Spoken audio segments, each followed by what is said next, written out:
So hello friends. तो कैसे हैं आप लोग। मैं उम्मीद करता हूँ कि आप लोग सब अच्छे होंगे और खुश होंगे। सो चलिए इस वीडियो को शुरू करते हैं। ये वीडियो हमारा class 10 CBSE NCERT English first flight board का जो सेकेंड वाला पोएम यानी कि फायर एंड आइस है। तो इस पोएम में हम लोग ह्यूमन क्वालिटीज़ के बारे में पढ़ेंगे। तो ये जो पोएम है इसे रॉबर्ट फ्रॉस्ट ने लिखा है। तो ये रॉबर्ट फ्रॉस्ट का सेकेंड पोएम है जो कि डॉस्ट ऑफ स्नो के बाद वाला पोएम है। ओके, तो ये भी एक छोटा पैकेट बड़ा धमाका वाला पोएम है। तो इसमें हम लोग बहुत सारे चीज़ों के बारे में जानने पाएंगे कि ह्यूमन बींग जो है उसके लिए जो अर्थ है one day the earth will be end due to the human beings. Okay, the human beings are gaining the inhuman qualities within themselves, due to which the qualities and the nature and the behavior of the human being will be the principal cause for the destruction of this earth and this world one day. Okay, इसका मतलब ये होता है कि एक दिन इस human being के वजह से ही ये जो होल वर्ल्ड है ये डिस्ट्रॉय हो जाएगा। ओके, तो पोएट रॉबर्ट फ्रॉस्ट ने इस यहाँ पर फायर को और आइस को, ये जो दोनों चीज़ है इसको ह्यूमन बींग के जो बहुत सारी क्वालिटीज़ हैं इसके साथ कंपेयर किया है। यानी कि ह्यूमन बींग के जो बहुत सारे खराब गुण है। ओके, तो बहुत सारे खराब क्वालिटीज़ के साथ पोएट ने इसे कंपेयर किया है। तो पोएट ने इस पोएम के जरिए से हमें वार्न किया है, वार्निंग देना चाह रहे हैं कि be aware that due to this things the world will end one day. Okay, तो ये जो पोएट है रॉबर्ट फ्रॉस्ट है वो हमें अवेयर करके बताना चाह रहे हैं कि हमारा जो ये जो इस तरह का जो क्वालिटीज़ हैं, इस तरह का जो हमारे जो खराब जो क्वालिटीज़ हैं, ओके, तो हमें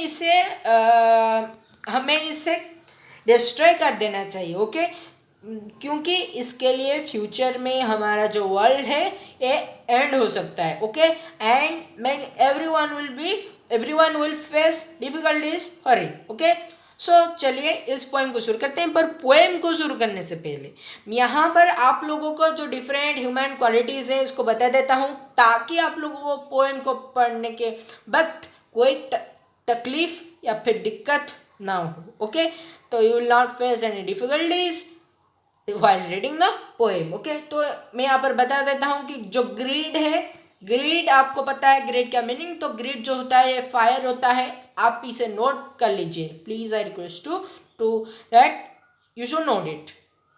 तो जो ग्रीड होता है वो फायर होता है, एवरेज तो होता है ये भी फायर होता है, क्रूएलिटी ये आइस होता है, लॉस्ट जो होता है इसे फायर बोलते हैं। ओके, तो लॉस्ट को फायर के साथ कंपेयर किया गया है। कन्फ्लिक्ट जो होता है वो भी फायर होता है। फॉरी फायर होता है। इनटॉलरेंस याद रखिए कि ये आइस होता है। रिजिडिटी ये भी आइस ही होता है।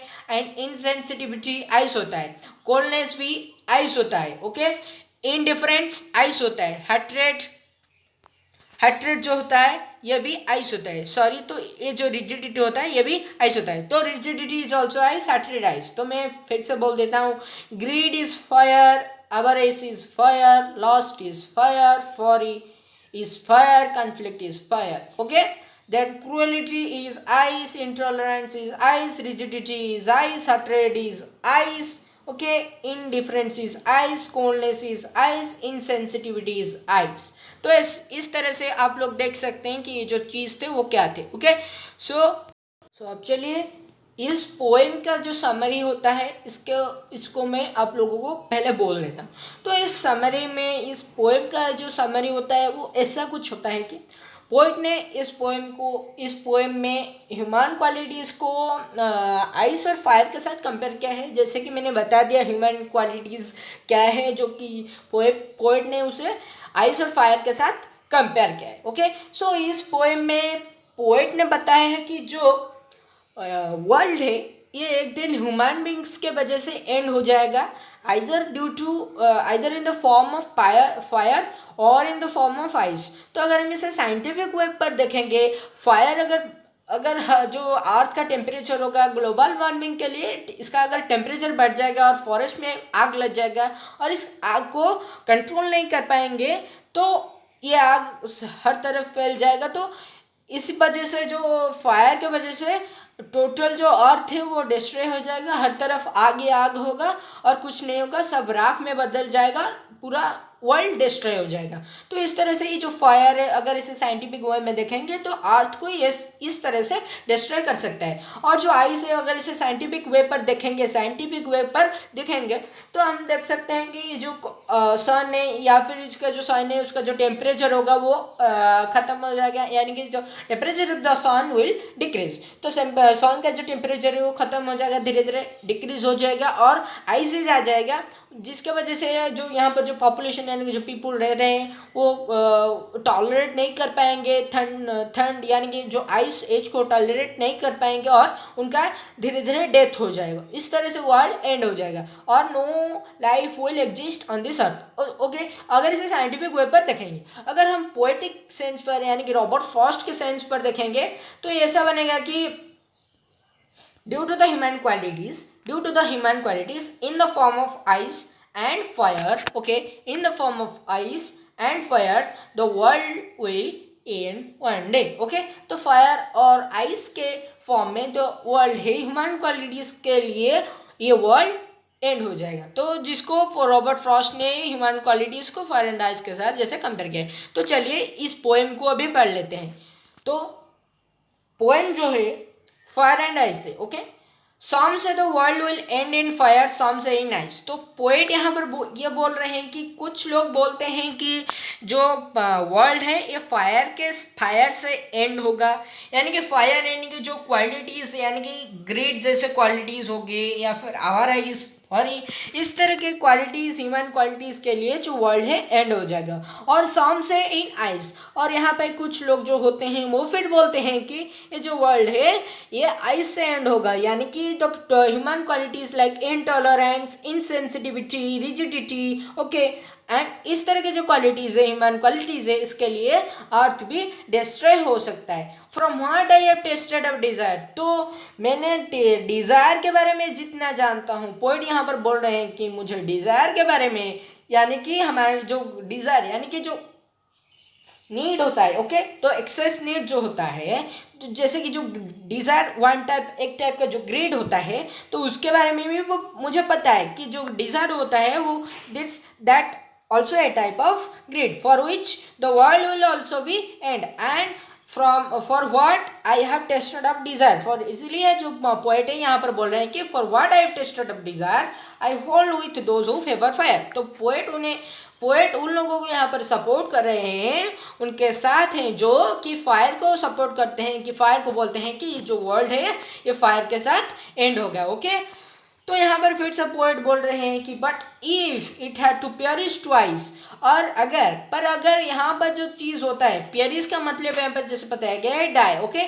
तो अगर इस अर्थ को अगर हम इमेजिन करेंगे कि जो अर्थ है ये दो तरीके से ख़त्म होगा, okay.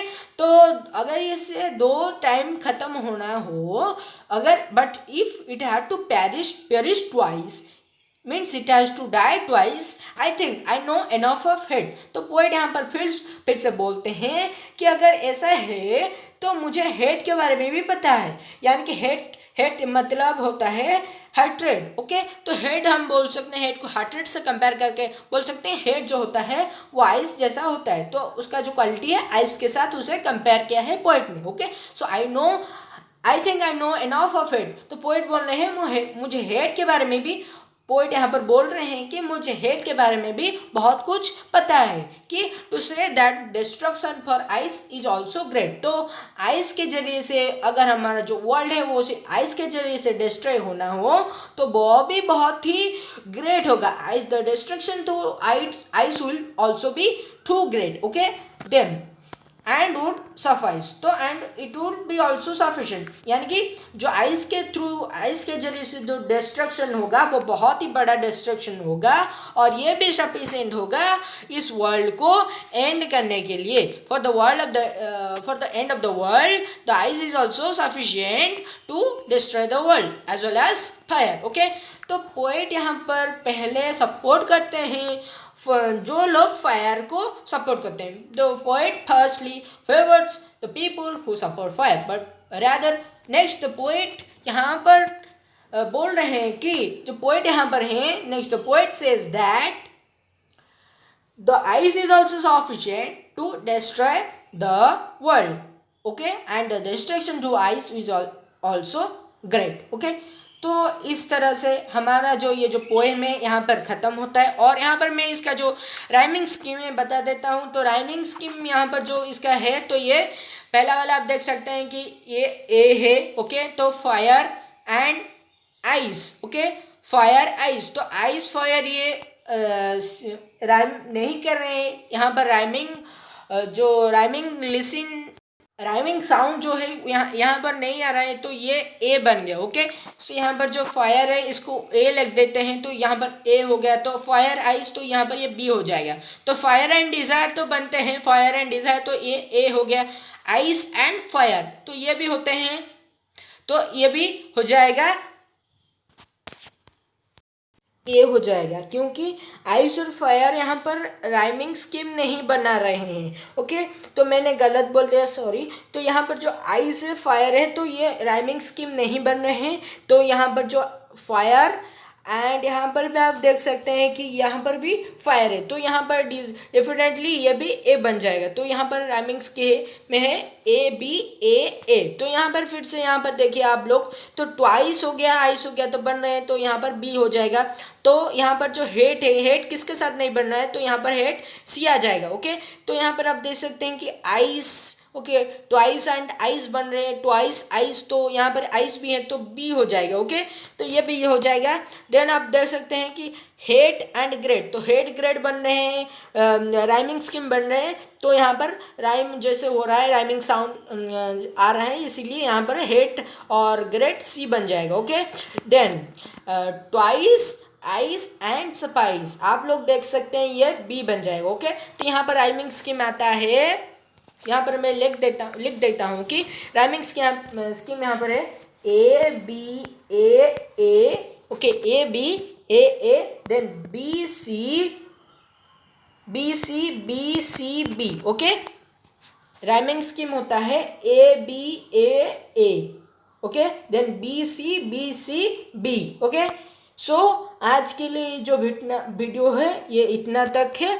So thank you for watching my video. अगर आपको मेरा वीडियो अच्छा लगा हो तो मेरे चैनल को लाइक और मेरे चैनल को सब्सक्राइब कीजिए। Okay, so thank you for watching my video. So मैं आप लोगों को रिक्वेस्ट करता हूँ कि मेरे चैनल को सब्सक्राइब और मेरे वीडियो को लाइक कीजिए।